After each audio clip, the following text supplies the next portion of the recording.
But is everyone ready to rock and roll? Yep. Right, Angus, you know what to do. Clap us in. Drop the mic, yeah. Welcome along to Whisky Stories Indy Bottler Spotlight!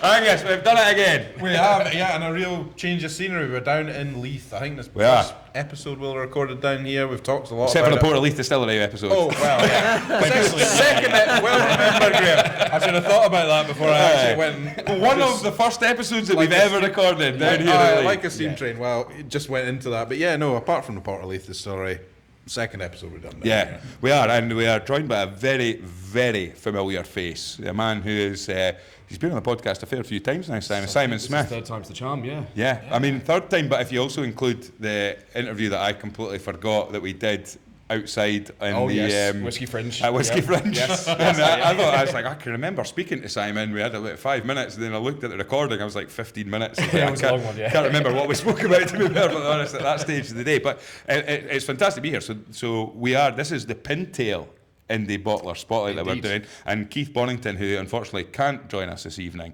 but he is the man that you know an awful lot about. You work with Pintail. Very closely with Pintail, yes. So but, Keith is the man behind it, but I help him do some stuff as well. Absolutely, but also I think it's worth pointing out for the listeners and for the people that hear, this is your new gaff. Yes, so we're still in a bit of a kind of a handover period. So we literally walked in here at about 2 o'clock this afternoon. So there's a lot of things to change before anything like a soft or a proper opening. But luckily we could get in here to host this as we wanted to. So it's the first kind of look. Obviously there'll be a lot more behind me on that bar by the time we open. Will you be building a whiskey bridge? Yeah, well, I don't know. We might have to do something a bit. We might have to try and outdo Kev. But I mean, some sort of whiskey structure of some description. Yeah, well, we need more space than that anyway. So we'll get something. This space. Yeah. It's fantastic, and one of the things as well as we were here getting set up, we were just sort of sitting getting set up, and the doors had been opened, and some guy wearing his full work gear kind of came in and said, "He's open yet, lads?" And he went, "No." And he went, when are you open? And he sort of said, "Next few weeks." I think he was expecting like 8 o'clock, something like that. And he came said, "Next few weeks." Yeah. A few weeks, and I won't say what else he said, but it does show you that there's definitely an appetite. We've got one customer, we know that. Exactly. But I mean, I think one of the things we're going to talk about a lot on the podcast, and we've mentioned it. In fact, a few weeks ago we had Justine Hazelhurst on the history of whiskey in Leith. It's fantastic, huge, and you're just a stone's throw away from some of that history. Absolutely, yeah. And you still see a lot of the old tracks from whiskey bonds around the place, which sometimes lead into what's now flats and stuff, but they were all kind of cart tracks that were used for casks and stuff. And obviously, I mean, Justine's is a wealth of knowledge on that subject, much more than I. But yeah, the Patterson brothers and all sorts of things, and obviously being a centre for shipping was what would have seen. So many sherry barrels coming in, all the kind of stuff that was, all not just whiskey itself, but all the component parts of the industry would have funneled through here for a long time. Absolutely. So yeah, it's definitely got a beating heart of whiskey down here. Well, just before we get started, I have to say an honorary mention. Lawrence Morgan has travelled all the way up here with his current wife. It's fantastic. Give him a round of applause, ladies and gentlemen. That's fantastic to see them. Lawrence, where have you travelled from this evening? It's a little village called Elm in East Anglia, not far from King's Lynn. Fantastic, and I believe you've travelled all the way up just to see Angus myself. Just to see Angus and Ross and Graham and everybody else, but we're thrilled to be here. Well, listen, thank you so much for coming along. It's fantastic. It's fantastic to see you here, and we hope you really enjoy yourself. I must admit, your Facebook intrigued me. A dog with a paper hat on the as a picture, and I was like, "What's this?" And then you sent me a friend request, but you messaged and you said, "Look, we're coming up for this weekend. Is there any opportunity?" And it just so happened that you'd be able to come along. So thank you so much for coming along. It's great. I hope you really enjoy yourself. Great to see so many familiar faces. Great to see some new faces as well. So thank you to everyone for coming along. But Simon, we're not here for our chat. We've got Chuck Kerr, I should say, as well. Yeah, Chuck's made it. Yeah, sadly filling in for Ross. So you're here for taking Ross's space for this evening. He's very jealous that he can't be here. He's not taking as much space as Ross. I was wondering if it was going to get said. Shout out to Ross Bar! Sorry, Ross. Yeah, that's not a glass house in which you and I can tell stories. I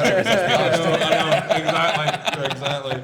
But we aren't just here for the famous whiskey stories chat. We're here for some whiskey. Absolutely. And Pintail tonight. So Simon, what I'll get you to do is lead us into the first dram that we're going to be having. Right, so I think just to cover Pintail a little bit, first and foremost is Pintail was an existing brand going back about 100 years ago, and it was a sherry brand, and it belonged to Glogs.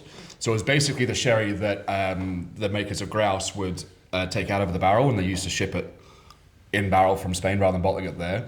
They would bottle the sherry, use it as their own brand, which was Pintail, and then they would obviously use the cask for the whiskey. The brand was shut down when sherry sales kind of went in the mid-century, and Keith bought the brand back from them and has taken, and if you look in the leaflets that you guys have got on the tables, you'll actually see the old branding and the new, and it's almost a replica. It's just been kind of shined up a little bit. So while it does have a really nice vintage look on the bottle, it's not contrived at all. That is genuinely how the brand looked. Beautiful pintail duck on it, obviously, which we're very bird themed this evening between the boozer and the drams. But the idea behind Pintail was actually that because the other sister brand is the Whisky Cellars, which is kind of a square bottle with a kind of oak like sticker on it, like a wooden finish on it. The idea was for that to be the whiskey and then this to be everything else. So the early bottlings were with things like brandy and port and stuff like that, some rum, which still comes under the brand, but then as it developed, it kind of became more the experimental, more new wave, however you want to say it, whiskey selection. So the Whisky Cellar stuff is predominantly bourbon and sherry casks, whereas the Pintail stuff is a lot of sweet wine, brandies, those kind of casks for finishing whiskey. There have been 2 or 3 that the first time whiskey's ever gone into that type of cask has been done by Pintail. There's been more than 3 or 4 that I've had to Google what the hell the cask was when I first saw the release, because Keith has just got a real ability to source some really interesting casks. He's happy to source, even a one-off casks, whereas a lot of other people will want to buy in bulk. So it means that we can see like Lupiac cask. That's the second Lupiac finish that's in the lineup tonight that Pintail have done. The first one was the first ever whiskey to be finished in Lupiac. There's been Fondion, there's been Fin Breton, there's been Floc de Gascogne, all these words that you're probably looking at me and I didn't know what they were either. Yeah, so it's really interesting. So it's a way to explore a lot of fairly well-known distilleries. I mean, most of the lineup in front of you, people will have drank that distilleries liquid before, but never in a guise like this. So really interesting cask finishing.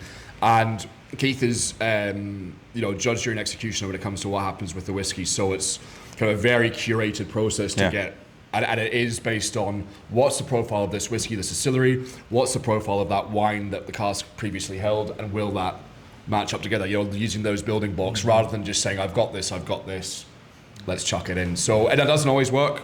We've had to do some double finishes and stuff along the way where the first finish just didn't quite do what we hoped. So it is that process. Yeah. But obviously when it works, you get some really interesting things and liquid that, is quite unique. So firing into the first dram, we've got Tullabaden, which most people will probably know. A really nice kind of easygoing spirit for the most part.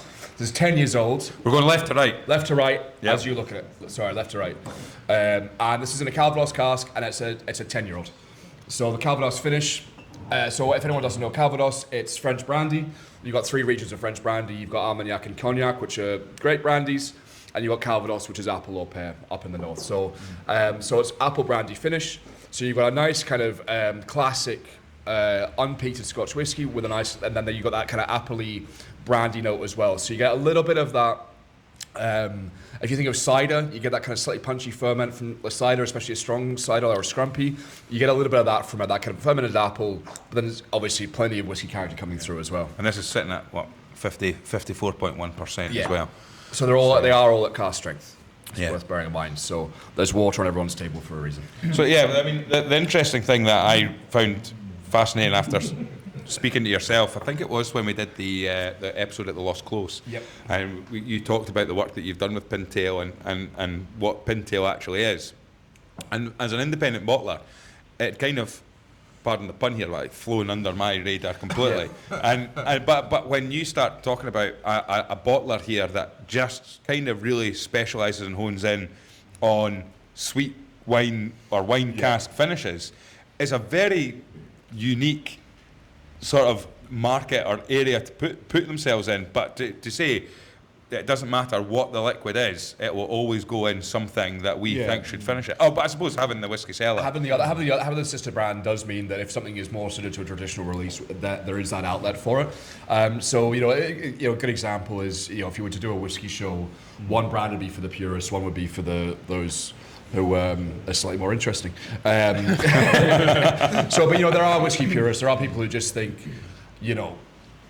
bourbon, maybe sherry at Christmas, that kind of thing. Like, there's people like that, and then there is a brand for that. But obviously, the demographic of whiskey drinkers in the last 15 years has expanded hugely, and as a result of that, there are a lot of people who want to drink. And the legalities as well. Of course, and the legalities. What cask we can use now has changed as of whatever that was, 2022 or something. Yeah. It's a brand for, I guess, a newer generation of whiskey drinker. Yeah. But then people's attitudes are changing as well. There's less and less puritanical whiskey drinkers, fortunately. Chuck, are you a purist? Sherryed whiskey only at Christmas time. I mean, I do like sherried whiskey at Christmas time. Yeah. I am. It's not only. I'm a big fan of wine cask maturations. I do find them really, really interesting because it's kind of new territory. People vaguely know where a bourbon cask is hopefully going to lead to, or where a sherry cask is hopefully going to lead to.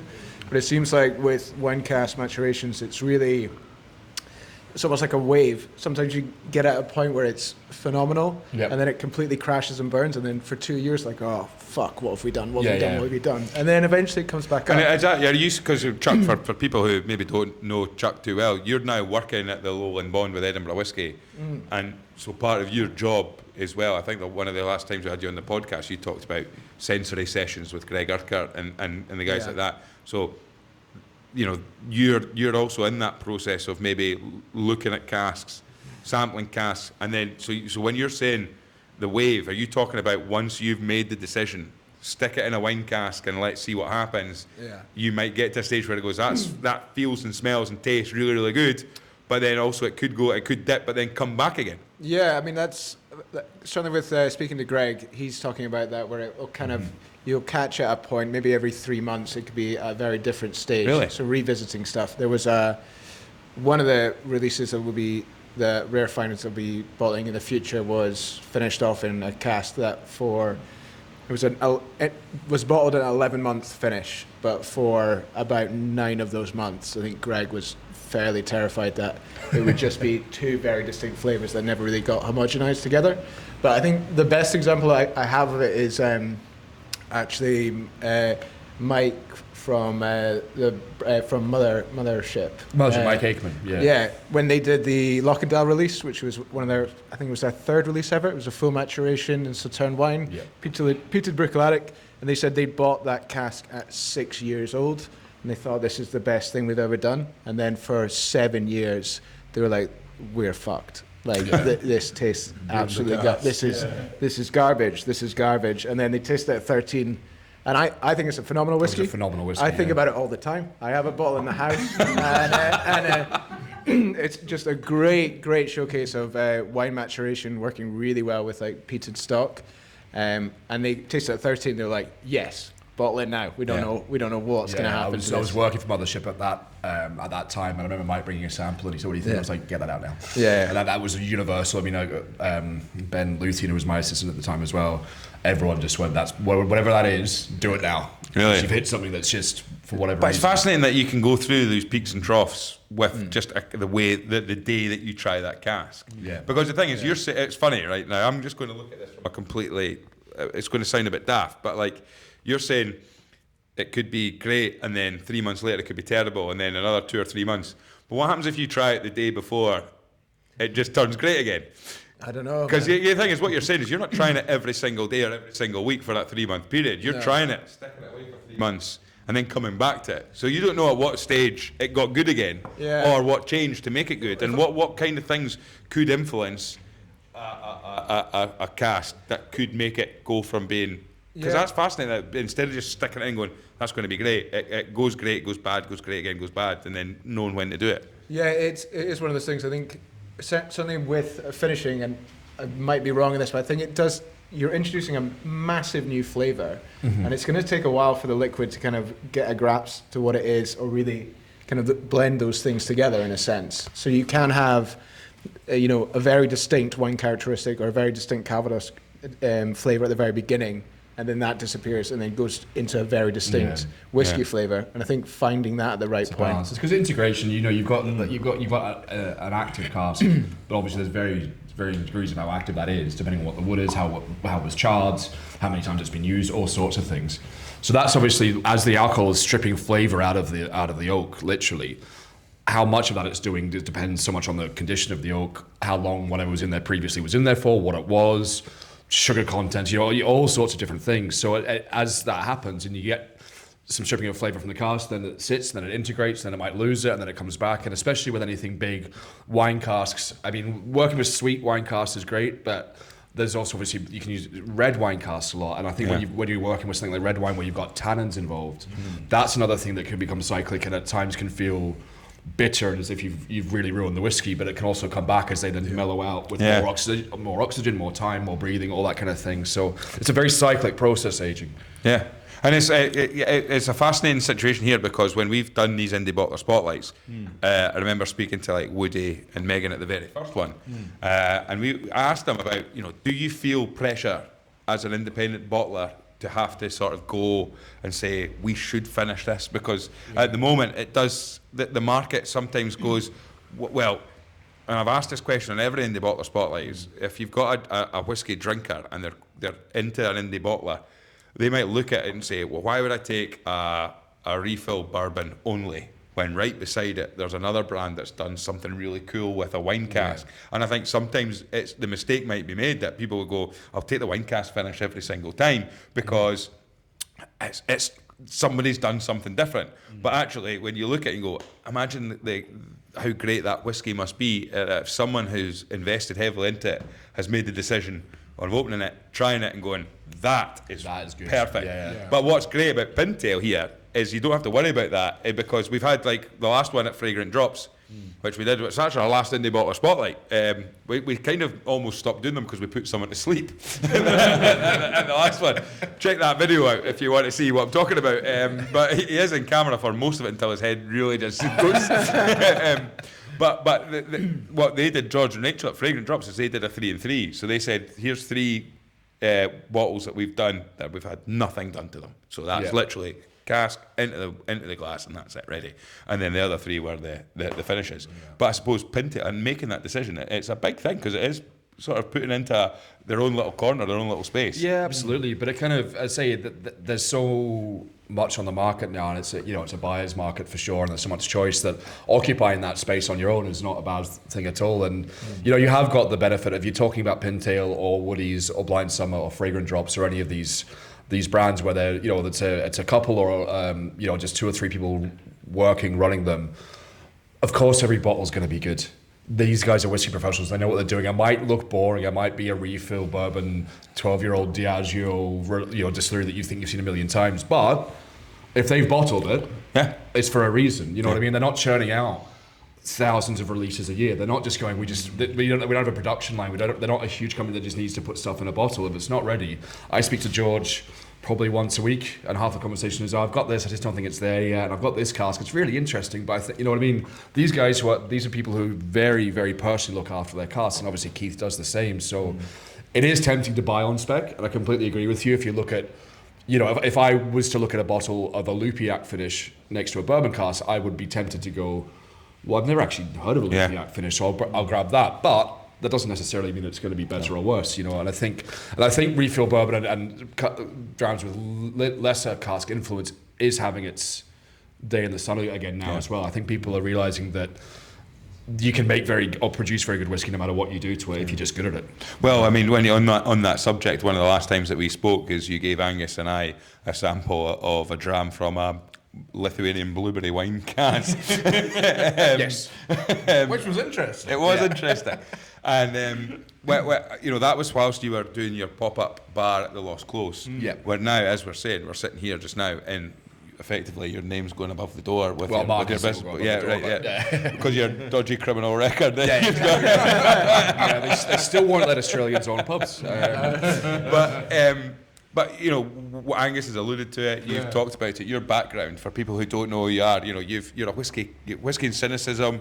You've worked as a whiskey consultant. You've worked at some big places, putting collating whiskey for the back bar, even just George Hotel at Inverary. Stones Throw Away, Port of Leith Distillery, doing all that. So what are we're looking at this back bar right now, and it's a cracking looking back bar, It's a actually. beautiful bar. I mean, that's one of the reasons that Marcus firstly and then me were attracted to the place, was it's just such a stunning old kind of old proper just boozer. It's just a pub, but it's when pubs were made beautiful like this. It's great. So Was this the pub that was filmed for Trainspotting? Is this where they filmed in Trainspotting 2?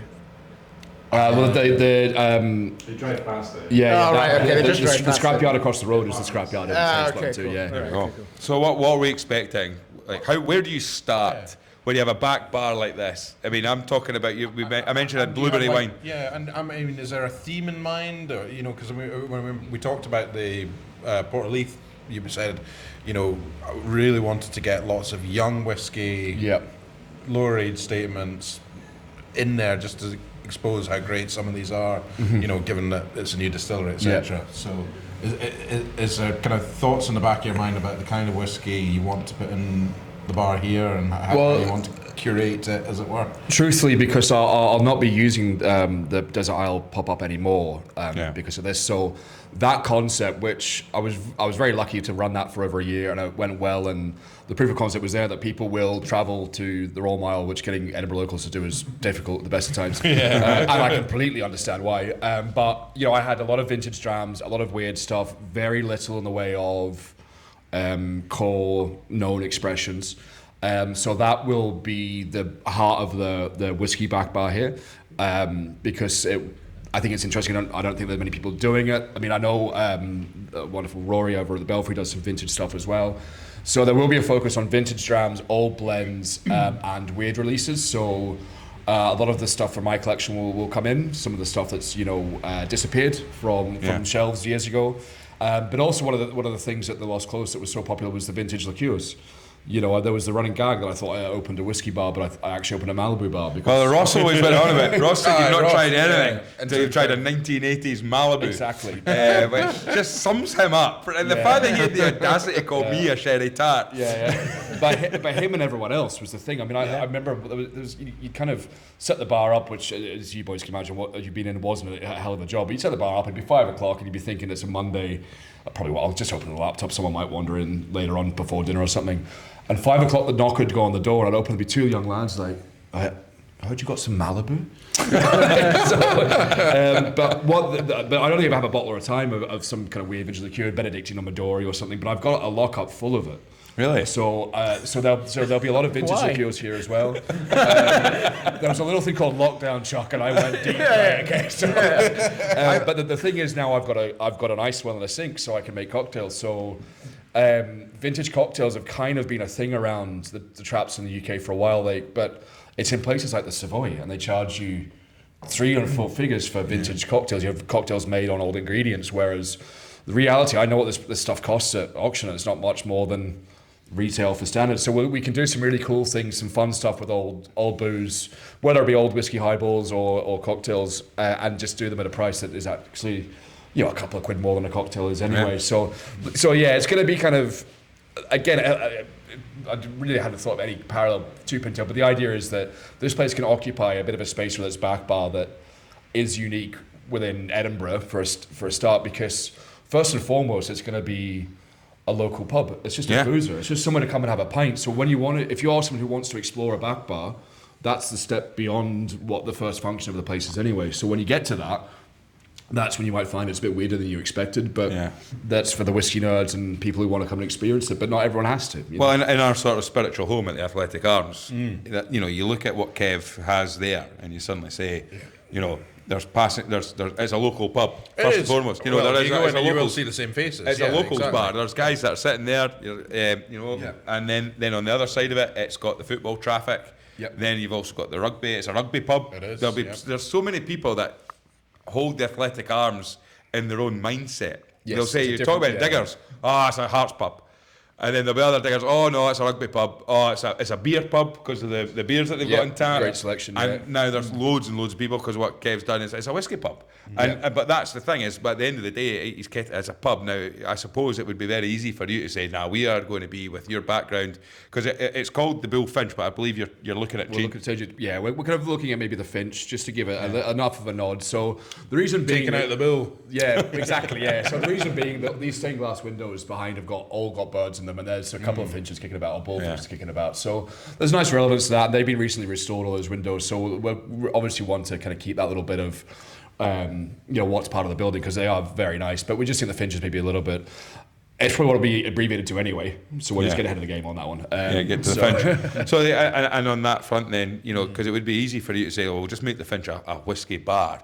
But as we've said, that guy who came to the door earlier on, it was like, "When are you?" Fuck about 1980s White Horse. He wants a pint, and he just wants a pint, that lad. Yeah, so, and I think that's important. Yeah. So, so what are we all thinking about this dram so far? It's the first one of the night. Mm-hmm. You decided, because the actual lineup you changed a little bit. You said you want to stick that here. So this, I believe.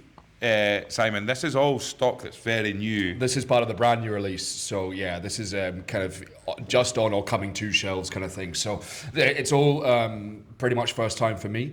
But I just the Calvados, especially with Taliban Industry, it's a bit more delicate. I've just dropped the Dal Ewan back a little bit because Dal Ewan's it's like kind of punchier spirit most of the time. So yeah, Is it too early? Is it too early for a wanky tasting note? Tastes like whiskey. Chuck, give us something. You've got to do. I was actually we were sat beside each other as we're recording this. Oh, yeah. We're not long back from our trip to Dornoch, and the fact that Chuck decided to still come and join us this evening says that he didn't hate us after spending a full weekend. We're all still talking, which is the important bit. But we did a Glenallachie tasting. And it was a nice, small, intimate tasting in the sort of cellar area in the Dornoch Castle. Kira, who was 7 months pregnant while she was when she was doing that. So good luck to Kira. But it was 7 drams in the lineup. Yeah, it was pretty full on. 7 Glenallachies as a sherry tart. I was absolutely in my element. But there was at one point where, and it was very quiet, and everyone's been quiet, and I'm very conscious that I can be quite loud. And I do speak a lot as well, some people might know. But I was sat there, and I smelt it, and I tried it, and I made a sort of small noise. Because for the very first time, I was able to come up with my own kind of wanky tasting note. We had Ian Forteeth on the podcast a few weeks ago from Angus Dundee, and basically he was a sort of master blender there, isn't he? And he's a big advocate of the drill down method. If you smell, if you get fruit on the nose, what kind of fruit? Right, citrus fruit. What kind of citrus fruit, etc., etc. And actually, we had I predict in a future episode we'll interview. Relating to this, it'll probably go out before. Just say what Angus. Stuart Baxter. And Stuart Baxter said, "I'm so pleased that Ian Forteeth, master blender, Angus Dundee, said this, because this is exactly what I do as a brand ambassador, but obviously I'm not a master blender like he is. And if he's doing that and I'm doing that, well, on the right track." Yeah, and also it's funny because Ian used the method, the conversation about ingredients and smell and picking away at it as like a spaghetti bolognese. Right, and Stuart Baxter said, "I do that, but I do it with ratatouille, like the movie scene in Ratatouille when they're picking away all the different ingredients or whatever." But anyway, smell dry roasted peanuts, KP dry roasted peanuts, and then there was a sweetness, and I'm nudging Chuck, and Chuck's going on because I'm on my phone. Well, no, you were next to me. It was you. I was nudging you. Graham was tugging on my t-shirt. I've done something. And it was the KP dry roasted honey glazed peanuts. I was fairly enjoying the taste. Salted honey peanuts it was. I was enjoying the taste, and I get like a punch in the arm, and I get handed a picture of KP, and you were like the most excited. You're like, "I did it!" It's like, "Vindicate me, tell me!" And Chuck kind of went, he smelt it, and he just looked at me and went, yeah. And I felt so good, because that was the first ever wanky tasting that I've got. So has anyone got a taste? Anyone got what we're thinking of that dram? Anyone wanting to put their neck on the line so far? No. Wait till the drams are going further down, I think. Or wait, was it swanky tasting notice in the introduction to your video, Craig?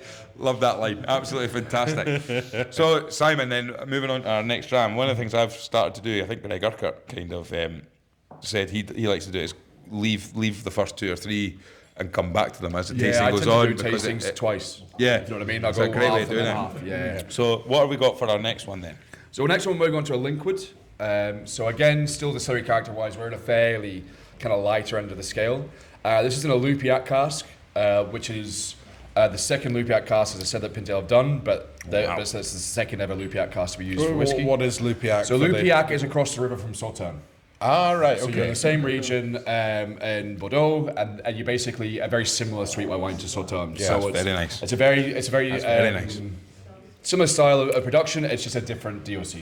For the whiskey drinkers, Sauterne is what you're thinking of. Yeah. When you look at Lupiac. What do you mean by DOC? Did you say? Designation, origin, control in French, an appellation. it's like any- we call it something different here. I can't remember what it is. Yeah, it's like, you know, if you make types of cheese, they have to be made in a particular area. Yeah, It's the same with wine okay. as well. Champagne, It's like regional. Yeah, but And sherry's the same as well. And it is fascinating, like, we've talked so much about the whiskey history that Edinburgh has, and we're really unearthing so much.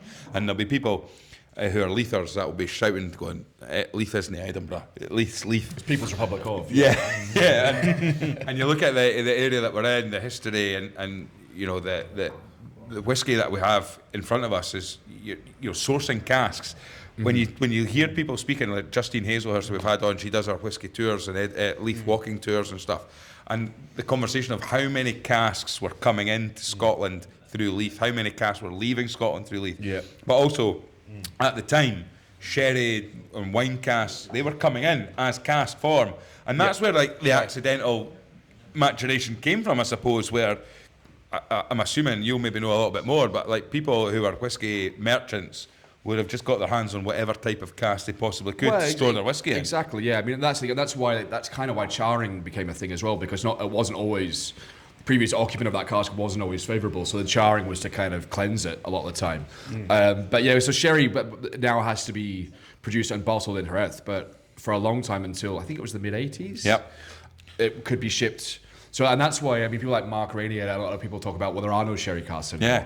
They're seasoned, but there's no transport casks. There's none of these old casks. Which is why when you get back to some of that old Edrington stock, you might have tried some blends from like the mid 70s that are sherry. They're just different ball game, because they were casks that had sherry in them for seriously long times. Whereas now the bulk of what we deal with are seasoned casks. Sure. Where something gets chucked in and rolled around for a while and binned a lot of the time. 12 Because to 24 Solera hours. casks that have sherry in them for a long time, bodegas hold on to them. Well, for 100 life. years, Because they're valuable, you know. And like hen's and they know teeth. that. Exactly. Yeah, exactly. So, But I think there's an interesting juxtaposition, because of course you go back 150 years, people were just putting, you know, maybe I'm oversimplifying, you know, but people were just putting whiskey into the casks that were available there.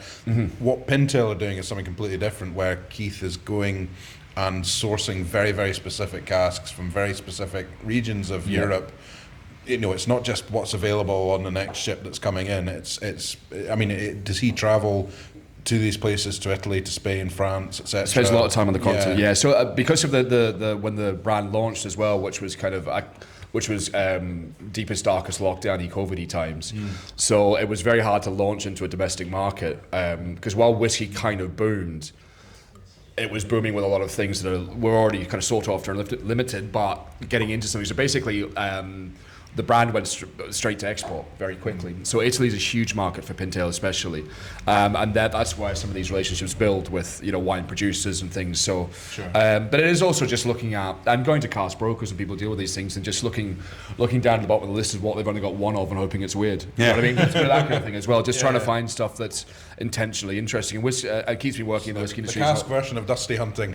Well, that's it. Essentially, yeah, it's a little bit of that. You know, it's like flipping through the vinyl store. You know, it's kind of you're looking for something that's rare and unique in it and might give you something different. And Keith's worked in whiskey for a very long time. He was Edrington for a long time, and looked after their export markets and bits and pieces. So, you know, he knows what he's looking for. He knows what he wants this brand to be, and that is very much introducing people to new things. And when they're introducing whiskey drinkers, you know, experienced people who have done a lot to new things, that's obviously a great thing, because, you know, when you've got a lineup of, you know, people in this room who have never had, say, a Lupiac before, but are obviously avid whiskey drinkers and people who follow the pod and all the rest of it, that's a cool thing. You know? There's not many ways to do it in the whiskey industry anymore, because most of us have tried most stuff. Well, that's it. Being different, but also at the same time, I think I was actually speaking to somebody who had been at a whiskey tasting over the weekend, and well, she was working behind the bar at the Whisky Tate. It was at a bowling club in Kirkcaldy, and what she was saying is, she said, I had no idea whiskey did wine casks. And I was, it's like, it's a common thing, you know, wine, port, sherry and all that. And she said, oh God, you know, all my life I've always just thought whiskey was whiskey. It's like a whiskey cask. Right. And then she was saying that, you know, as she said, I drink white wine. I love a white wine. I love a wee bit of red wine. And she was like, in this lineup, there was like 2 casks. That was like a white wine cask and a red wine cask. And she was like, actually, it gave me an insight, an introduction into that, where I would never, like, if I hadn't known that, I wouldn't have touched it, because that's a whiskey cask, it's a whiskey barrel, it's just whiskey. So that, I suppose from another point of view, it does add potentially people to it because they see the attraction. If you're talking to a whiskey drinker, someone who's maybe not a whiskey drinker, but they like their wine, and you can suddenly say, well, hang on a minute here, like, we can go, you really like your wine, we could dive into the wine, and you could suddenly see, you maybe you're not going to get, it's going to taste like whiskey that's been matured in a wine cask, but there'll be traces of that wine that people can get. 100%. And even if there isn't, you think there is, because that's just the way. That's just the way these things work, because you'll assume there is. So, but I mean, a lot of the work we do with Pintail. So most of what I do for Keith is kind of on-trade stuff and marketing and helping, you know, pubs and restaurants find out about it. But it works so well in places like, you know, Montrose or Number One at the Balmoral, or places that have got a huge wine list and a sommelier, because the sommelier might, you know, have a limited experience with whiskey because he's a wine guy and he, you know, sells whatever the few whiskies they've got. But if you give him a bunch of whiskies that are in weird wine casks, the sommelier goes, class, I know what this is. You know? Absolutely. Exactly. I can just talk about a Lupiac. So it does give a different angle into wine. The same way that rum cask does to some people, in the same way that there's, you know, a lot of different whiskey kind of entry points. And the more of these things that exist, the more of those there are. The more people start drinking whiskey, the more the category benefits, you know. So absolutely. I think you know, there are the gatekeepers, there are the purists, there are all that, but realistically that only harms the category. The more people drinking it in however way they like, the more that, you know, the more that I make a living, the more that pubs sell whiskey, the more that whiskey brands exist, the more that the independent bottlers that we've been talking about, especially the smaller ones, can live, and you guys can have podcasts that people listen to. Exactly. Who's giving us something different? What are we all thinking about that one then? There's something different really, there. That's my first try of that, genuinely, and I nearly said "fuck me" on mic. Actually, that's all right. You're allowed to swear. I have now anyway. But I self-confess, I love sweet wine cut, like Chivas, Sauterne, all that kind of thing is absolutely my jam, and that Lupiac does hit that same. Certainly does. You know, I think there's a thing with some sweet white wine casks, and bizarrely Chardonnay can do the same thing as well, where you think it's going to be sweet white wine, so you think delicate and like light fruits and all that kind of stuff, and then it actually comes out with that, like, I mean, that's got a bit of colour on it as well. You know, it comes out with quite a nice. It's not savoury, but it's much more robust than maybe you think a sweet wine would create. And Fino Sherry does the same thing as well. Yeah. So.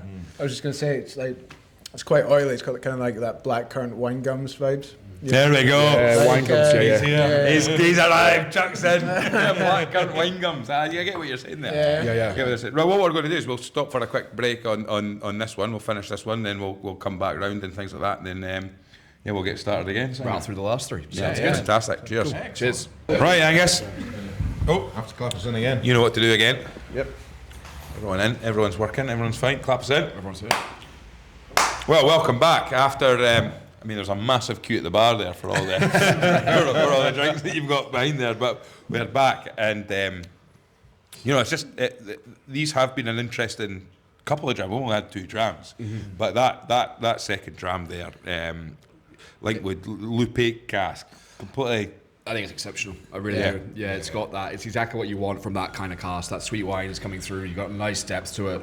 Still plenty of distillery in there, though. You know. Well, I was going to ask is how important is it, and Chuck, you know, with your experiences here and stuff like that as well, is the importance of making sure the distillery character comes through. Now, I suppose from a distillery's point of view, when they're doing cask management, they have to make sure people need to know that when they drink this is a Glenlivet, a Linkwood, or what have you.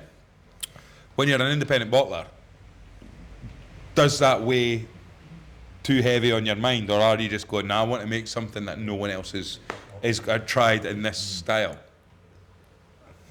I mean, I'd say everybody wants to make a good whiskey. Sometimes you can have independent bottlings that you're like, This is a great example of a wine at 60%. It was boozy sherry. Yeah. Or, something really heavy on Oloroso PX. You're like, whoa, this is a great, really nutty, chocolatey PX at whatever ABV.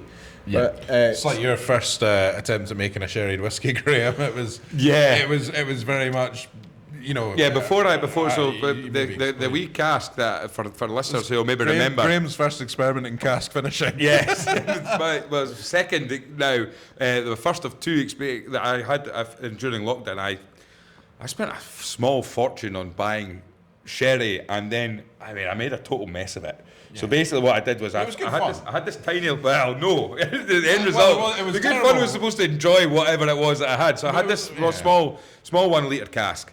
Really wanted to get into cask finishing or to see how it works, the maturation process, lockdown, as you kind of alluded to, Simon. You were buying, 1960s blue curacao. Yeah.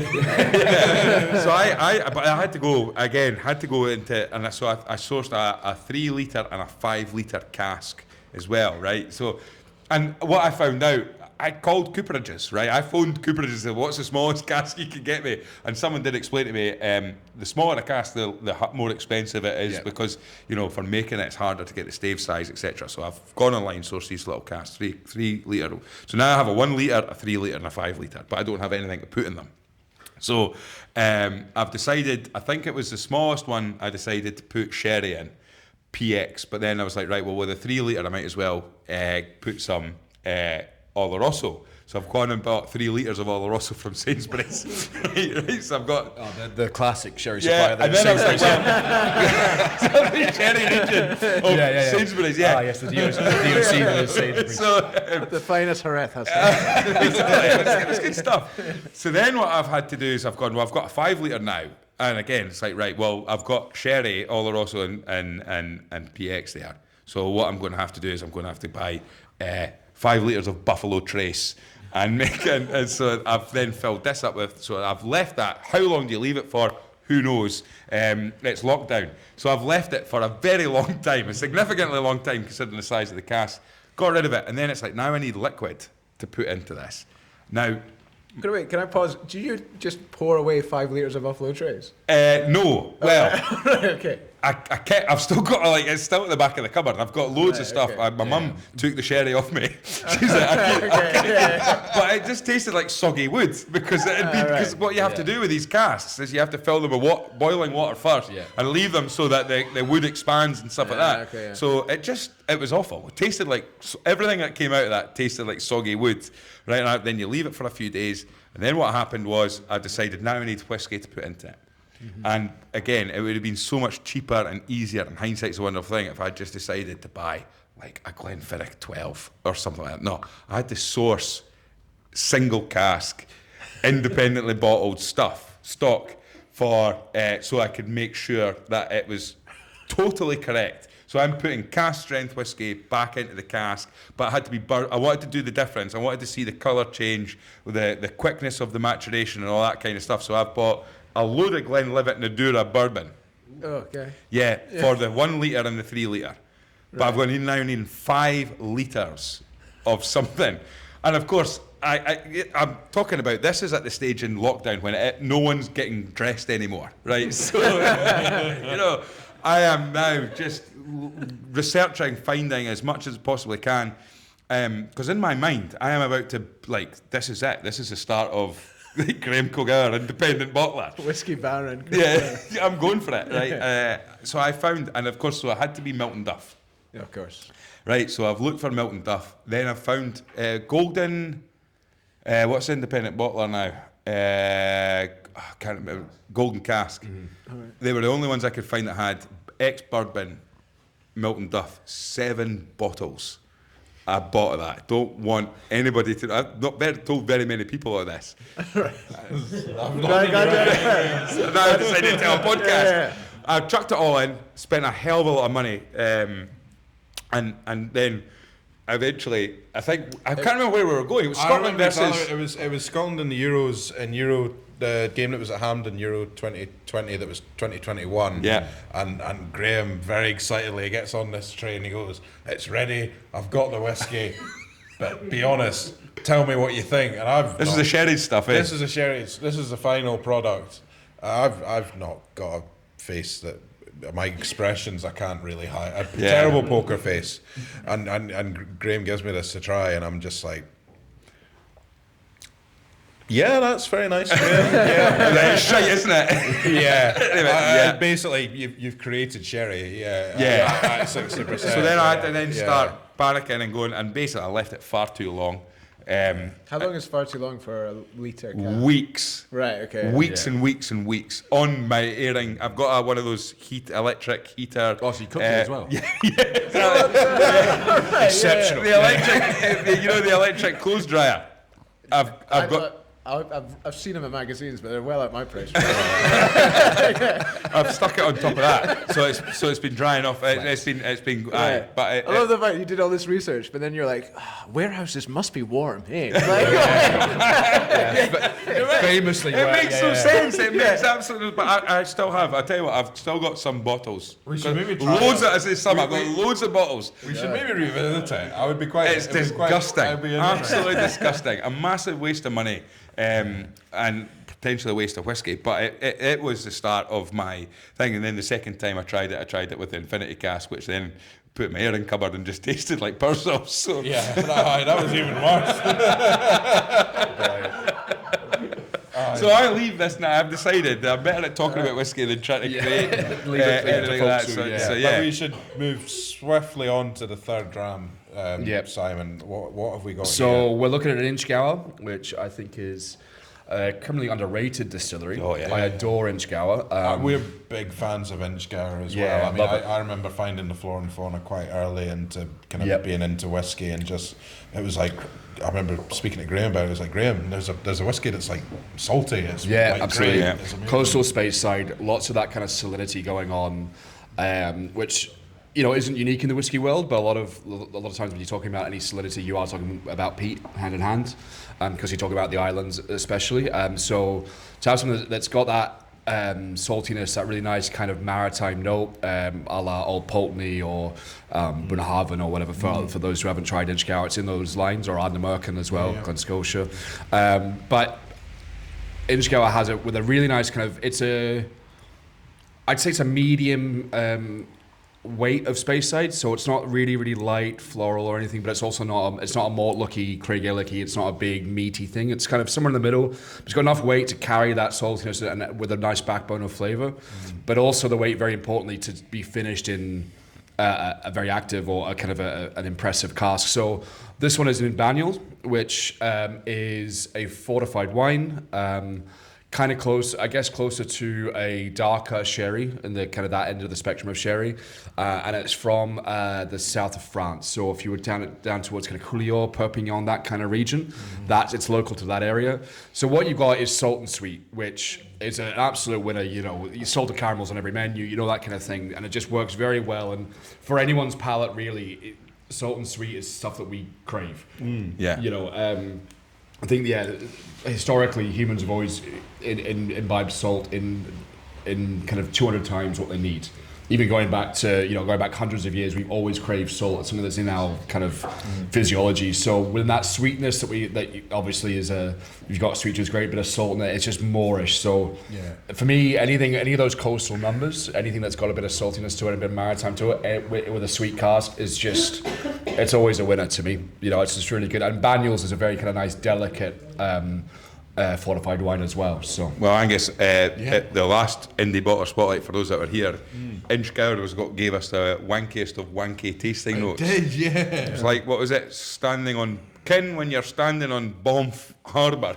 That was it. Banff Harbour, and it's like eating a crumpled thing of a container of sticky toffee pudding getting whacked in the face by the sea air in Banff in the northeast. What I loved about that as well was specific to Banff though. She said, "I'm free." That was great. I'm free the northeast, and Rachel, God bless her, who's also from the northeast. We're a also am I. Definite northeast, Rachel. but I think when you have an Inchgour, and I suppose when you are an independent bottler, and one of the things is it is funny when you look at what casks become available, when they become available, and we know that it's parcels. People, these independent bottlers, they buy parcels of cask a lot of the time, or sometimes it's individual casks. But something like Inchgower stands out for a lot of people because it's a dram that not many people can get hold of. From you're saying this Flora and Fauna. It doesn't have many official bottlings. So but I'd imagine as well, it's a Diageo distillery, so production must be fairly significant. Production would be big, yeah. But I mean, I remember there was, just in my tasting notes, there was a special release from Inchgower. I want to say it was a 27-year-old. It was when I was working at The Last Word, where Chuck's also plied his trade. So that would be 8 years ago now. And the inimitable Ben Luthien, who worked with me at the time, we had on Break Even, and his tasting note was, it's like someone's drowned an orchard in the North Sea. That's a good one. I like that. So yeah, that's what it's. But as you say, I mean, you've got the Flora and Fauna range, and there will be special releases, and there'll be bits and pieces. There'll be distillery exclusives like old Diageo or distillery editions or whatever. But for the most part, you discover it through independent bottlers. And you know, for me, independent bottlers are fascinating because you will get to try distilleries that maybe deviate somewhat from the distillery character or their classic, you know, that's why some casks get sold to these sometimes, is because the distillery has gone, that's good, but it's just never going to taste like, as you say, what people expect from that bottle when they buy it. So there is that interesting side of trying to maintain that distillery character and get it to shine through. And I think any good whiskey should have a balance of its cask nature and the distillery. Yeah. But if its cask nature is refill bourbon, then the balance is obviously going to be more heavily on distillery character. You know, it's not a 50-50 thing, but it's getting that to work. And I think with Inchgower and the Dal Ewan, which we're about to go to as well, both kind of heavier styles of spirit, that's when you've got the ability to throw it up against bigger styles of casks and still get that balance. Whereas, you know, if you have too active wood with not enough distillery character and you end up with boozy sherry, you know, especially some of the full maturation sherries you get at younger ages at 5 years old, and you kind of go, that's barely whiskey. It could be anything, you know. So I think, and I think that's why I think finishing is so important as well. I mean, some of the full maturation stuff can be great. This Loch and Dell you were talking about earlier, but finishing gives you the ability to go, that's enough. Yeah. Because you put something of age already into the cask that you know is rested enough, mature enough, it's got enough to it, and then you can just really control that finishing process and use it as seasoning rather than the whole kind of dish. So, well, that's interesting what you're talking, because I think, Chuck, you were sort of saying about earlier on when we had the break about finishing. Oh yeah, I was really wondering more the kind of time frames for some of these finishes. They vary hugely. Some of them can be months, some of them are years. Some of them can be months, some of them can be years, because they really are, I say they're curated by one person. And I know there are others who kind of help with the tasting process, but realistically it's just a matter of Keith keeping an eye on it. And say sometimes they haven't worked. There was one release that was 2 years in Sauterne and they got put back into something else because the Sauterne, even after 2 years, it just kind of wasn't there. So it is a very variable process, but only because it's a small enough operation to have that hands-on control approach, you know. Obviously you can't do that the bigger you get, so I suppose as well when you're using the first of ever cask of a certain wine or fortified wine. It's a bit of fuck nose as well. It's like, okay, here we go into the depths of what the hell's going to go on. See what we get. And we've talked about it a few times on the podcast, Angus, about you know, what is the difference between a finish and a second maturation? There isn't. And that's the thing, is like, you spend too much time with Ross Barr. He gets me this question all the time. Like, he does. It's too long for a finish. I always assumed a finish was like up to 2 years, and then it was a secondary maturation after that. Well, because what you could technically do is you could. Because we've had someone in the podcast saying you could chuck it in a cask and roll it down the warehouse and then bottle it and say it's been finished. Yeah. You know, you could say that because there is no. And I think we talked about it. I mean, it was a stab in the dark, if I'm being honest. I think it was a New Year episode for 2024, and it was kind of Ross was asking us, bearing in mind we'd only started the podcast in November 23, so he was saying, what do you guys think will be the sort of things that we'll maybe see? And it was a stab in the dark. It was basically like maybe finishes versus secondary maturation, because we're seeing, you know, SWA, do they clamp down on it? Because we're at that, even at that Glenallachie tasting, we were at, you know, how one of the questions somebody asked was, you tell us it's a PX PX, it's PX on there, PX sherry, it's sherry cask, but actually, was it always in sherry cask? And the person wasn't. Like, no. You don't tell us how long it has been. Yeah. It's just, this is PX finish. There it is. It's however many years old. Or not even PX finish, just PX. Well, and that's where it says PX cask, however many years old, but you're right. We know from what we've been told, that is only part of the journey. That's the end, rather than. And I suppose does it matter? Does it? I think there's two arguments to that, which is what a lot of whiskey kind of boils down to, especially when you get into terminology and regulation. Is that on one side, who cares? Yeah. Does it taste good? Is it worth the price on the shelf? Exactly. Who cares? That's grand. That's all I need to know. Yeah. But the other side of it is the transparency to the consumer. So if you're saying it's a PX cask, but you only rolled it down the warehouse for 6 seconds, and you're using that to increase your price point, then you are to an extent ripping a customer off. But then the market's the market. You do that enough, people lose faith in your product. So there's a bit of self-regulation going on there because. If I see, if I buy a PX cask bottle because it's, it's my one sherry dram on Christmas, and then I pour it and it's borderline crystal clear and doesn't taste like sherry. Well, whoever bottled that, I'm never buying anything from you again. Yeah, true. Exactly. You've ruined my annual sherry dram. So, but it's the same thing with E150 and colouring. There's nothing wrong with using E150. It's legal, it's fine, and it's used by most people in tiny, tiny amounts for consistency in mass market products, so that a Johnny Walker looks the same on the shelf in Leith as it does in Sao Paulo, and that's fine. Yeah. The problem I have with the E150 is when people overuse it to really darken a whiskey, to give the impression it's heavily sherried, and therefore charge. Lochdu was the famous one, yeah. But there are others who put themselves in the premium market based on darker whiskey, but because it's worth more and heavily sherried, and it's not. You taste it and it's thin, because it's been charged with colouring, and that's where that kind of thing is. I mean, again, if it tasted good, really, who cares? But there is a deception there that I think is where Scotch whiskey kind of sometimes loses its own self-regulation, but fortunately it is a very small part of the industry, sold to people who tend not to know that much about whiskey anyway, so it's kind of all right. Angus and I were kind of talking about this last week, I think it was. And is there more than one way to skin a cat when it comes to the colouring? Because what we know is that markets can, there are markets that will say, if whiskey doesn't look like that, we won't buy it, right? Yeah. So what you would say, and now some people might say, no. What that is the market is, preferred that style of whiskey. But you're not telling me that if the market prefers heavily sherried whiskey, right, then obviously the whiskey company are going to be saying, let's give them heavily sherried whiskey. Now, how do you make somebody know what heavily sherried whiskey looks like before they even bought a bottle of it? It's the colour, isn't it? It's the colour, yeah. So, but now you're talking about adding artificial colour to whiskey, and there'll be so many people that go, surely that doesn't happen anymore, but it does. It does happen. And it's perfectly legal. And you said it's fine. Yeah. It's consistency. Mm-hmm. But if you're overusing it to give an impression that the product is something it's not, but that's when it becomes no. That's one thing with using it. But if I said, right, I want to be a bottler, or I want to be a whiskey company, and I want to make people realise just how my whiskey appears to appeal to that market. Yeah. Instead of adding, but I'm going to do it honestly. I'm not going to put colouring in it.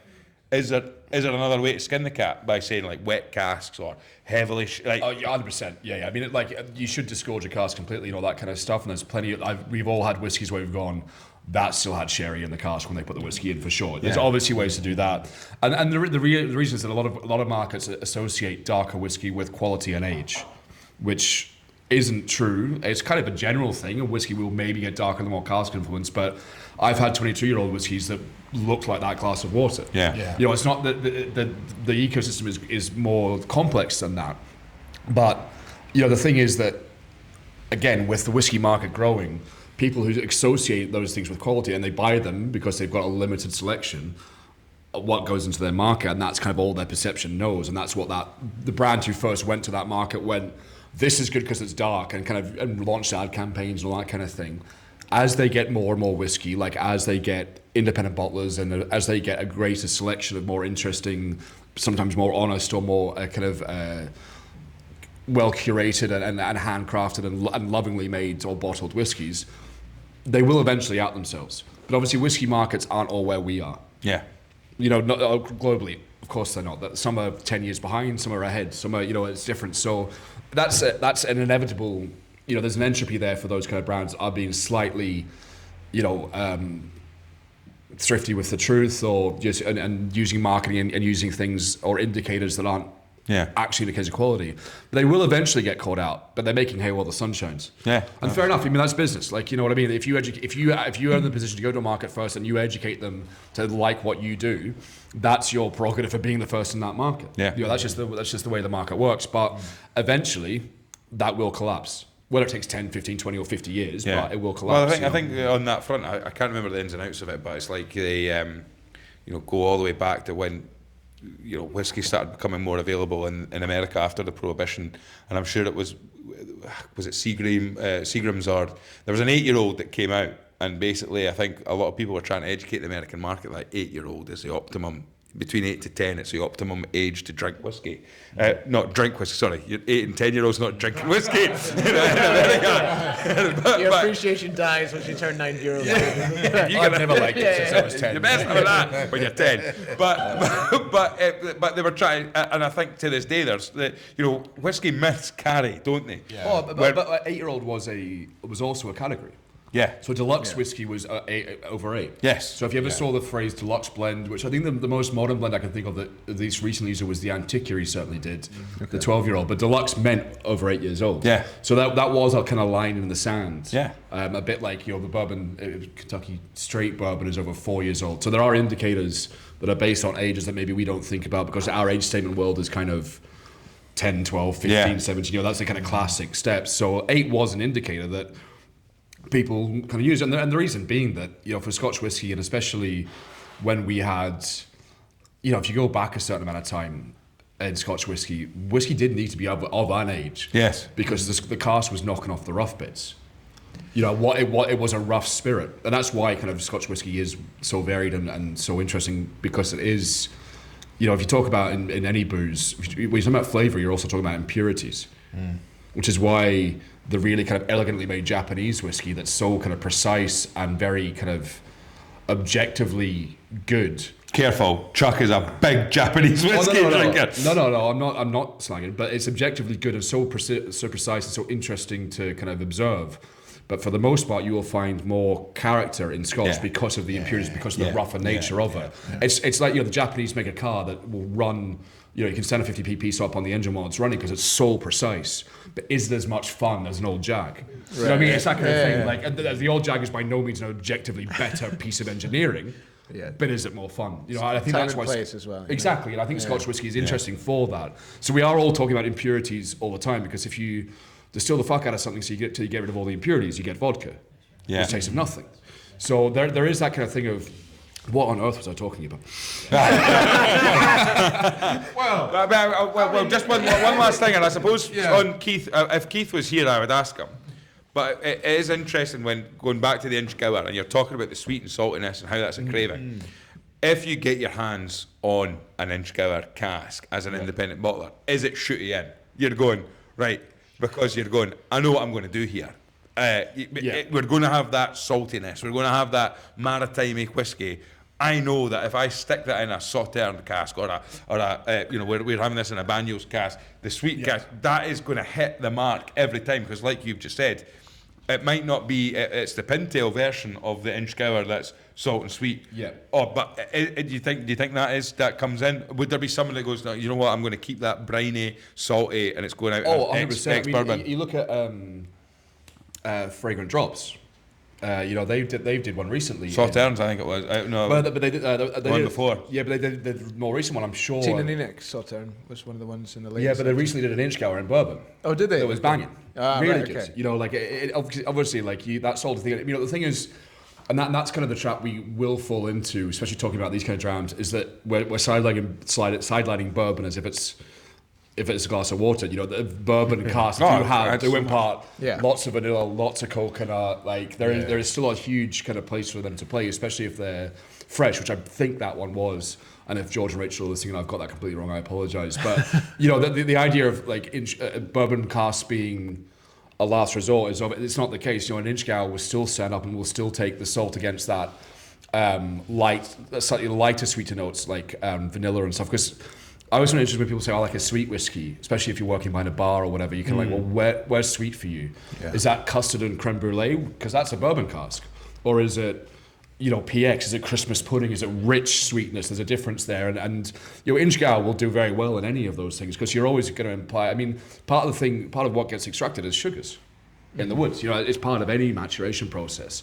But I think with Inchgow, with the robustness of the spirit, you do have the option to go, well, let's do something a bit rich because it's going to stand up to it. And I mean, it's not a free hit, but it is that. That's what I was talking about. Overrate. So what was about? So we did need age, but when you look at kind of distilleries now, like Ardnamurchan's a great example. Sure. And I mean, I love the guys and I love the company. I've worked a lot with them, but it's almost annoying now how everything they do hits. But because what they did was 10 You're just waiting for them to produce something. Yeah, but just fuck up sometime, lads. Come on. But They did release that Ardnagurkin. That was delicious. And if you didn't like it, you're wrong. What was Ardnagurkin? Sorry. Ardnagurkin was a release they did through Adelphi that was in what is called like a pickled cask, or it was a cask that had gone to vinegar. It was something that you would normally blend back in a batch of 10,000 other casks. It was like a faulty cask, right? Yeah. And it did not taste good. It was funny because I really enjoyed it, and then Rory. This is gherkins, isn't it? Yeah. Rory, off your burger, or do you keep them on? Exactly. Yeah. Rory at Ensign refused to charge for it. Yeah, that's how I had it, and I was like, "This tastes like my gym kit after the summer." Like it was disgusting. But see, Chuck, I've never been in a gym, so I don't have that. But with Ardnamurchan, because they're a young distillery and they set up 10 years ago with all of the 200 years of advancements behind them. They make a new mate that off the rack is beautiful, and so we don't need those same years of maturation to knock the edges off. We're playing a different game with maturation now. We've seen that, and I think we've talked a lot about that. And I think Paul Main talked about it on the podcast when he was talking about Ardnahoe, and he was saying that when he started working with Hunter Lane, before when Ardnahoe was just a space, right, and then he's seen it slowly, and he was lucky enough to systematically visit the distillery and things, and he said that when you hear engineers talking about putting a bend in a pipe in a certain place, because what we are seeing now with new distilleries being built is they can manufacture the flavour before, whereas 100%. You go back to Inchgow, you go back to any of these distilleries that we're trying tonight, that no one, when these distilleries were being built, no one was thinking about. In fact, we've had Stephen Woodcock on the podcast talking about when he worked at Inchgow. And he was like, what he said, if you took all the parts of a distillery up on a plane and dropped them, he said that's what Inchgow looked like when I walked in there. and suddenly he said his task was eventually to strip the distillery out and rebuild it, maintaining distillery character. Which he sort of said, that was what he said, but that's what's great about Inchgow is the fact that, like you're saying about the Japanese contradiction, is the Japanese maybe came over to Scotland and said, right, we want to sort of match Scotch whiskey, but do it better. And they manufactured it, so it was starting from scratch. But what we are seeing, and maybe and as you said with Ardnamurchan, maybe it is annoying because now what can happen is with the engineering technology we've got now. And with the expertise that are out there, people can build a distillery to say the first bit of spirit that comes out of that still is going to be ready. They released a 10-year-old under the Adelphi label, which was cask number 10, therefore must have been run 1. Yeah. And it was banging. Yeah. And you've got very little right to be that good that quickly. But I mean, that's the thing. But I think the thing is with Scotch as well, because we have in Scotland that history of different styles across the country, be it coastal styles or kind of more kind of robust, sulphurous, worm tubby, kind of Highlandy, Space City styles, or whatever it might be, wherever you are. And obviously, those styles can be made anywhere, but we now have the ability to reverse engineer them, because the reason those styles sprung up where they did was by locale for the most part. So if you make a whiskey and you're on Skye or on Isle or whatever, and if your first run tastes a bit salty to you for whatever reason, I guess, if that was your diet, was all salty fish and you live by the sea, you actually probably wouldn't pick up that imperfection necessarily because it's something that you're so used to. Whereas if you're somewhere like Craigellachie or up in the Highlands where, like, if you got something like there was a really meaty note, but if you're living on game, then you wouldn't spot that note as much as an imperfection, so you would run with that style. So if you've got that kind of existing by chance and by location, and then also, as you say, by why the still's that high, well, because that's where the roof is. Yeah. That kind of thing as well. that all happened across the country over how many kind of decades and centuries. But now we know why all those things happen. Yeah. So you can't just go, okay, we'll take that, we'll Yeah. use that, and that's how we'll create those elements from those different things. Hundreds of years ago, in the 1800s, and that when they were making distilleries, how many people were talking about copper contact, and going, they weren't going like, worm tub versus this style of condenser, and you're talking about. I think Rosebank is a classic example. Is that one of the stills is a lot shorter, if I'm right, in Rosebank, but they've said that as well, maybe. But historically, it was literally the reason that back still is that size is because at the original distillery we found out that it was literally because someone went, oh shit, we won't be able to fit the third one in because of the roof, so we're just going to have to make it smaller. But suddenly the 3 different stills running at different 2 at one size and 1 at another size is going to have an impact. But no one knew it at the time when they were building the original Rosebank. But then what we've done now is you've got, now that we know that stills of a certain shape produce So now we can spirit reverse of a engineer certain from that. And so you're what you're seeing. Like you said, you can reverse engineer. So if you can start from a point of, okay, I want to produce a spirit that's X, Y, and Z. Therefore, I'll need to build a distillery with stills that are so high. And that's why we're lucky. But I've said it so many times. There is nobody alive today that tried Springbank early doors and goes, can't wait to try that at 10. You know what I mean? Whereas we are now in that era where we are now there where we can try. But I think you can talk about the equipment a lot as well and how we're, we've got that sus, but we are also looking where we are with the products we're using, the varieties of barley and the yeast we're using, but we're going all the way back to what it was before. We're getting barley varieties made in the 1950s, 1960s. Yeah, well, because when we kind of decided on 2 strains in the 70s and went, that's great yield, and no one thought about anything else. And then, you look at, if you look at the cognac essays and the Armagnac essays and the way they look at creating Armagnac and cognac, because they're very French about it, and it's cuisine, it's part of. The yield isn't the issue. It's flavour. It's what it makes. I mean, they talk about wanting a lower ferment, so they want to ferment to about 7%, because when you distill from 7% to 70, you're concentrating 10 times. Whereas you have a 10% ferment, and you're just distilling from 10% to 70, you're only concentrating 7 times. So they sacrifice yield all the time because it's. Well, it's quite interesting when we were at the Glenallachie tasting up in Dornoch. They were talking about how the distillery was designed for 4 million litres per year. That's the way it was, and they've changed the whole fermentation process now. So they're doing 900,000 litres per year. Yeah, so they're doing a 5-day ferment now, which is taking the distillery down to 900,000 per year, year production, and that's a choice purely for quality of spirit. Yeah, exactly. And these decisions are now being made. I mean, it's amazing that we've got the bigger distilleries that we can carry that, so we can have the small guys. And we're here to independent bottlers and stuff like that. But one of the things is, are we seeing in the whiskey industry a movement towards more artisanal style of creation? I think we are at one end, but at the other end, like this is what Chuck was saying. We do have these distilleries. You look at Rosal. Big distillery producing big volumes. And producing great stuff. We've had this, but being able to produce at volume so that people like Simon and Phil at Dornoch can produce. Just think quality. Let's move on to our next dram.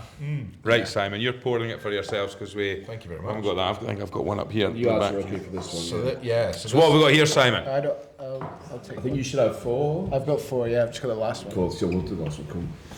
So we're moving on to a Dalyuen.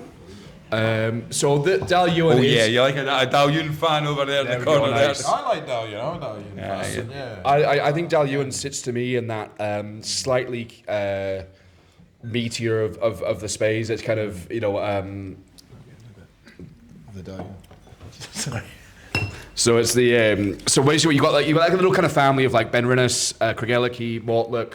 It's like kind of heavier, sometimes a bit more sulphurous at times, kind of really kind of well suited to sherry casks as a rule, and they were blenders' dreams essentially, these kind of casks. So what you get with these kind of more sulphurous, these heavy meaty spirits, most of them weren't bottled at all under their own label for many years.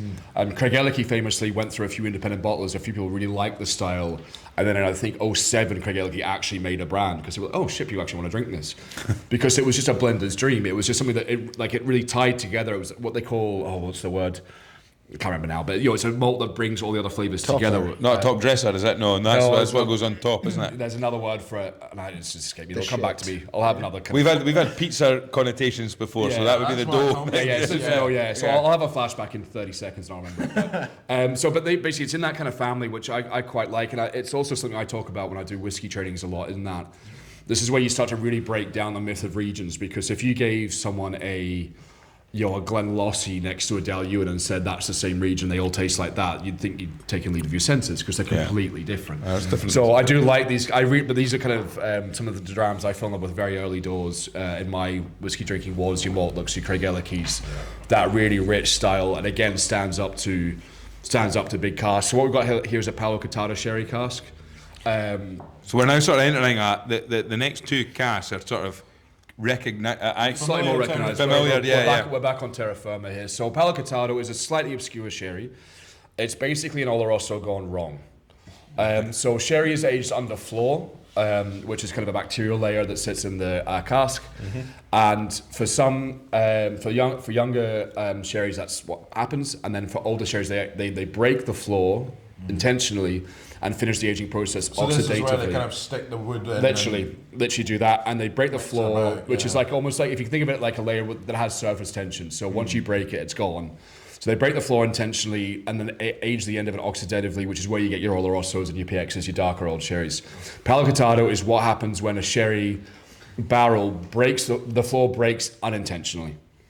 So when the floor breaks because of just a change in conditions. Just without a man putting a without someone's putting a stick. So when that happens, they put it aside and it becomes Palo Cortado. So it's kind of, in profile, it's quite similar to Oloroso, but for me, I always get a little hint of the Amontillado in there. So they're kind of slightly again, meaty thing from Oloroso, but there's a little bit of that nuttiness from Amontillado. Somewhere in the middle there is a bit of a hybrid. And if you do drink sherry, the actual product is delicious. It's one of my favourite sherries, but again, gives another interesting layer to a whiskey finish in it, because it's got a kind of two elements from the sherry world that we normally experience separately kind of come together. And it's a slightly rarer type of sherry. We are seeing more and more of it in the whiskey world, but I don't think anyone was really using it until maybe 10 years ago. I mean, I hadn't seen it until then. So I think James Eady made me aware of it. James Eady was probably one of the first ones I had as well. I mean, there was a Bunnahabhain and done like Facial that was like Palo Cortado matured, which was also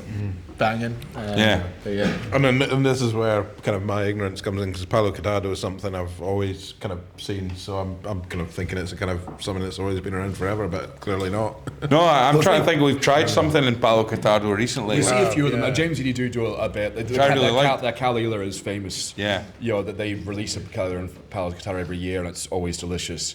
But really, I mean, when I first started in and around whiskey, which is going back 16, 17 years now, you just saw sherry cask. Yeah. There was never any the detail. Anything. It could be anything. And then basically, as what's happened with all consuming of food and drink over the last 10 years, is people care more about the geekiness as such, as like the I want to know things, but also the provenance. Yeah. There's a little, people just like that bit more information, whether it's where their cheese comes from, or where their meat comes from, or all those kind of things, and the whole farm to shelf movement, and all that kind of, we've seen it culinary cuisine as all the time, is people want more and more provenance. Where did the cow come from? Yeah. All that kind of thing, and it's the same with whiskey. People just went, oh, you care, it's Manzanilla. All right, cool, we'll put that on the bottle. Yeah, no one did, because it's funny, because it's like you go back to what you said when you break it down, and we were talking about difference between a finish and a double maturation and stuff. The reality is, you know what? If it tastes good, why do you care? But people do. People like to know, and I think we're living in the era of like the whiskey nerd, the whiskey geek. But the thing is as well, that's why the whiskey industry has become so much more open in a way to so many more consumers. Because if you tried a sherry cask when everything was just called that, one to the other might be so different, and you'd be like, okay, well, I like that one, but not that one. So it's obviously not sherry casks I like. But now if you try like a Manzanilla cask and you go, well, that for some reason that fucking works for me, then you know what to look out for. So the more information you've got, the more you can realize yourself, that's the kind of thing I look out for. Yeah, I think the consumer being that interested as well helps the industry. And that probably 100%. And that's why we have an independent bottler who's decided there's a market where I can, it's not a case. Now, obviously, Keith with the other business, the Whiskey Cellar, can say, right, I can have best of both worlds. But rather than just saying whiskey cellar, here's a cask. Finished whiskey, here's a non-cask finish. He's actually made the conscious decision to say, right, I'm going to go down an avenue where it's only that, and that's something that we've not seen. Now, what I'm going to do is, I've not done it. We're going to do a bit of roving. We'll go, Farouk, what we're thinking so far. What's your favourite been? That's great. I like the second one. Second one. What was the second one again? The Linkwood and Lupiac was. Lupiac, fantastic. And you've got a pal. What's your name? Grant. Grant. Welcome along. Not seen you before. Have you got a favourite? I also like the second, I think. Brilliant. Thank you. Thanks, Grant. What about over here, lads? What are we thinking? I mean, I'm a Daluan fan all the way, so it's a lovely dram. But I must admit, the Linkwood is another good.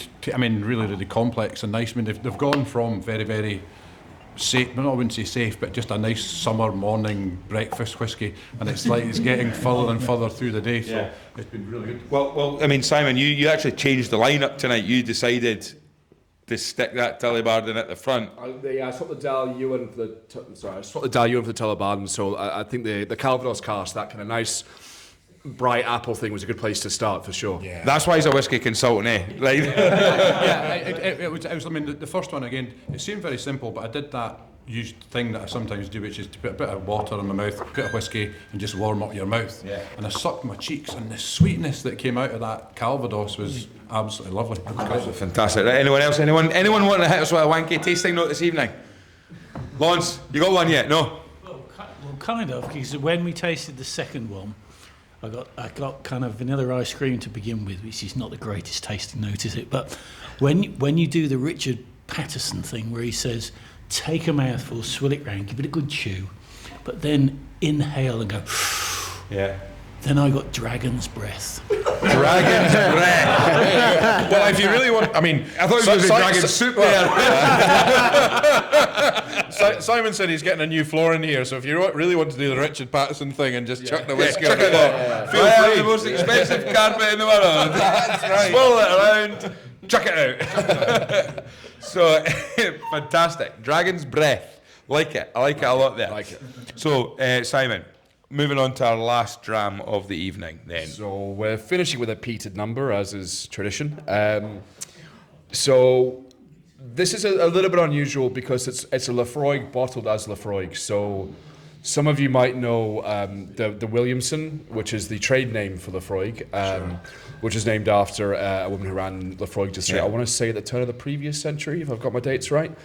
So a lot of distilleries will sell casks to independent bottlers with the proviso that you can't use the name.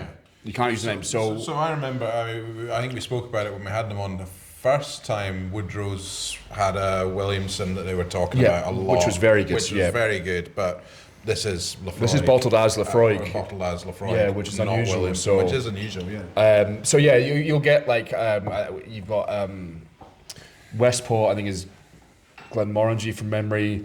You got things like Wardhead, which is Glenfiddich, but teaspoon, which is slightly different. So they'll adulterate it just to make sure it can't be bottled as a single You've got malt. the very creative one, Pledgig, which Pledgig. shockingly enough is Ledgig. Yeah. Pledgig They really went out on that They one. really So, pushed the boat out on that one, yeah. So yeah, basically, what the reason is that some companies and so William Grant's go, yeah, you can have some Glenfiddich, but we're putting a little bit of Balvenie in it, so you can't bottle as a single malt.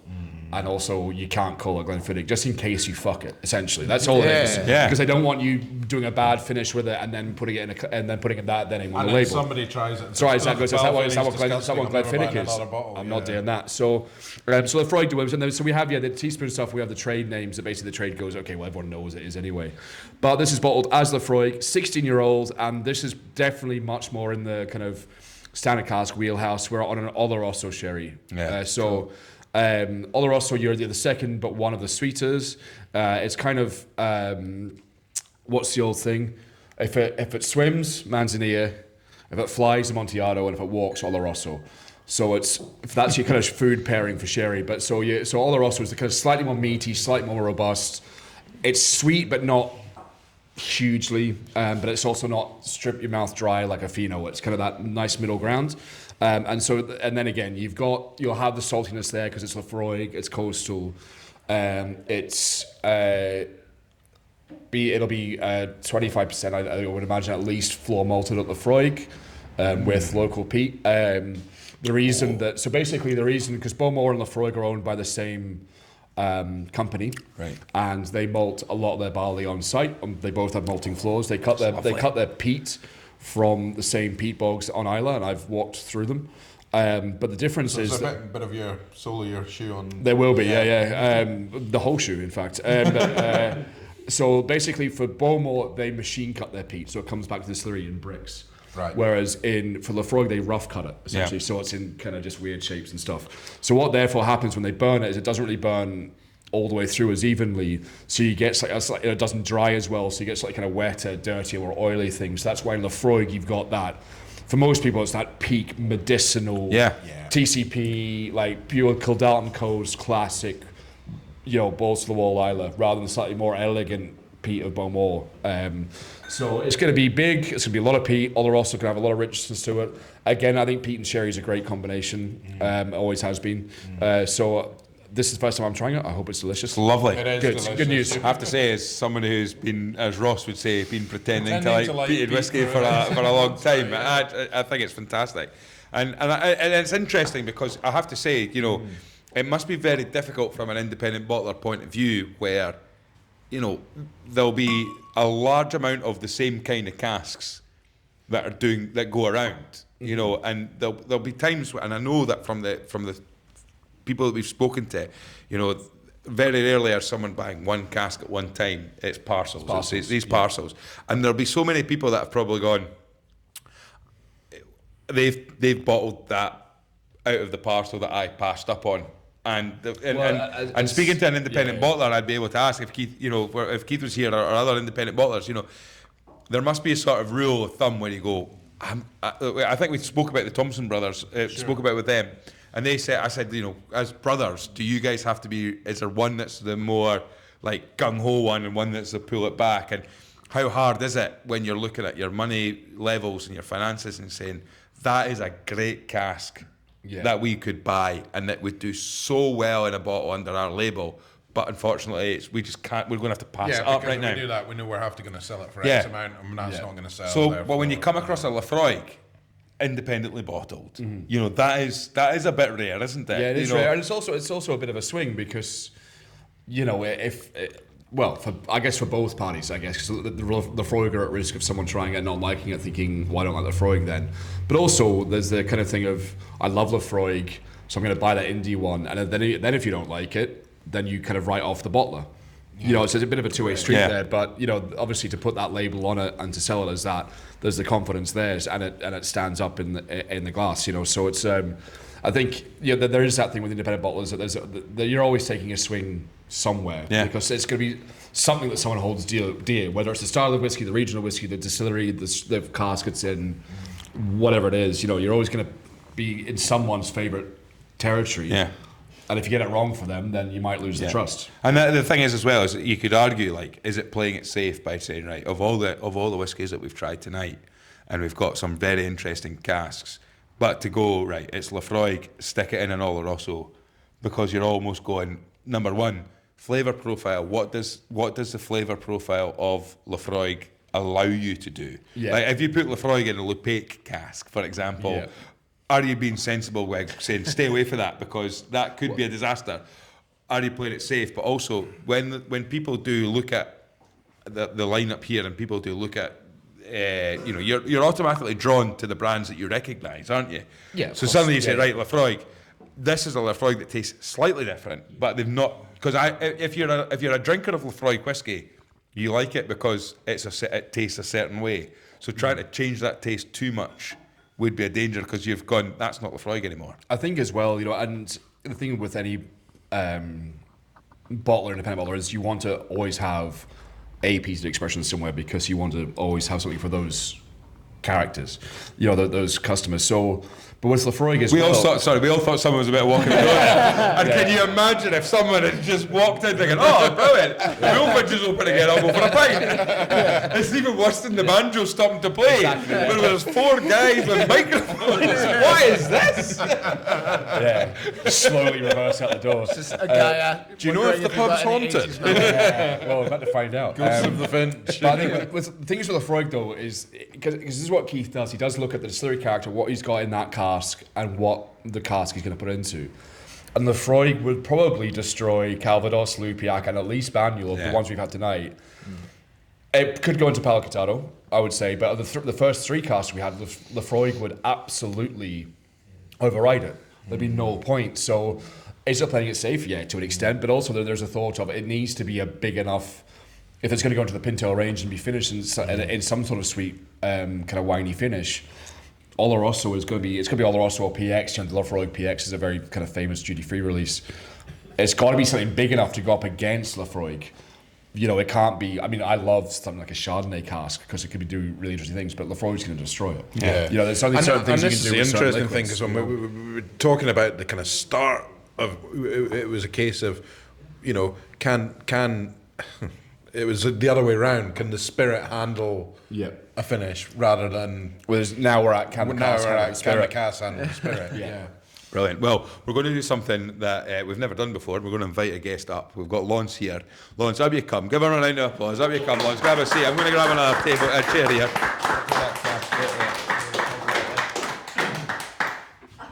Grab a seat, sir. We must be moving into dangerous territory.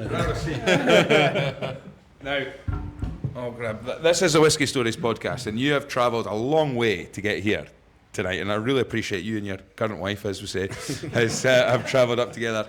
You always know who the listeners are, because when you mention current wife, and a few people are like, I can't believe he's saying that. There was a reference in the podcast somewhere. But once you've come up here, it's fantastic to see you. Thank you so much. Now, what you've also done is, I don't know how many people saw it, but you brought a bottle of the Whiskey Stories blend, and you've asked Angus and I to sign it, which is bizarre. Right, I've never signed anything. No, but you could have let me know I'd have practiced my signature. But if it says anus on it, it's But look, you've been a listener to the podcast. You've been great. You post on the Whiskey Stories Facebook page and stuff like that. But it's great to see you. It's great to meet you. So thank you for coming along. Thank you. And what I would like to ask, we normally finish our episodes with, and I'm putting you on the spot here, what 3 drams of a guest, right? Now, Simon's been on 4 times now, so we know all Simon's what 3 drams. But Pintail has been fantastic this evening. It's great. But what I would like to say is, as you've come up tonight, for yourself, first of all, have you enjoyed yourself tonight? Oh, fantastic! It's been a lovely thing. We enjoy the podcast. We enjoy it. It's a great fun show.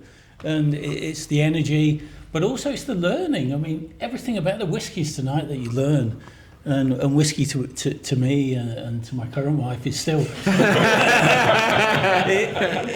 it's still all new, and it's that intricacy.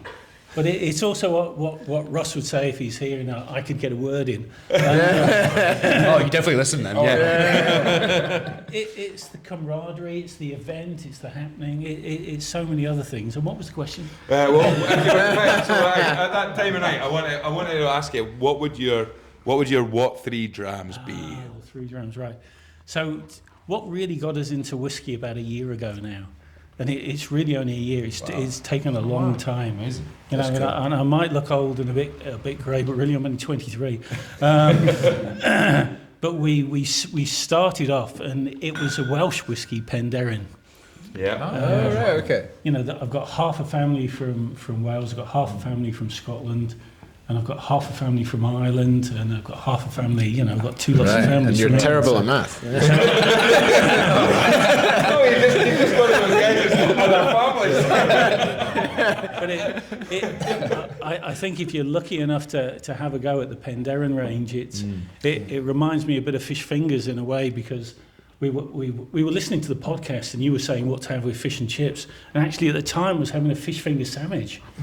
And it, and you can never mention advertising, but it was Bird's Eye. Other fish fingers are And available. they were great fish fingers, and the wife always puts ketchup on it. But it's still Bird's Eye, it's great. But you could... I'm with you, Lawrence, don't worry. But if you go into the shops now, you get these bloody river cobbler things, don't you? What the bloody hell is river cobbler? Fish finger stories. There's a bit of legs in there. Just waiting for the Pandaren connection to come in. I mean, Lawrence, to take it off even on more of a tangent, we had the Shizuoka up in, and you can probably get some chat about it on the. Also, I was the one, and it was the sausage. It tasted sausage supper. Smoked sausage. Smoked sausage supper whiskey. Sauce. Yeah. Chippy sauce. Yeah, we're chippy sauce. The most Scottish tasty note you'll ever find in your life. So your fish finger sandwiches. Yeah, but where that takes you is that if you can get a really good spirit, and there's 4 or 5 key Penderens, they're all beautiful. And it's a bit like, if you have a Bird's Eye, it's always decent fish. It doesn't matter what ketchup or brown sauce you put on it, It's still, and that's what we got from Penderen. Beautiful. So my first dram would be Penderen Rich Oak. Brilliant. Oh, God, it's good. Cool. That is really cool. And they've got a new icon of Wales coming out now, which is Copperopolis, due to drop on the floor any moment. And I'm sure it's going to be amazing. And you're going to get a bottle anyway. And so second dram. We've been around a lot of different things. And we got sent some whiskey at Christmas, didn't we? Which was lovely. And we opened it, and it was really fruity, citrusy, got that oily twist, and it was a Deanston. Nice. A Deanston, Yes. 12-year-old. Yep. And I thought, wow, this is... So we've got loads of Deanstons now. Yeah. So that's really great fun. For the third one, any particular? Just... Well, I think my favourite would have to be one we got for Christmas. It was a bit of a treat, really. But we got a Downall 15-year-old. Oh yeah. Nice.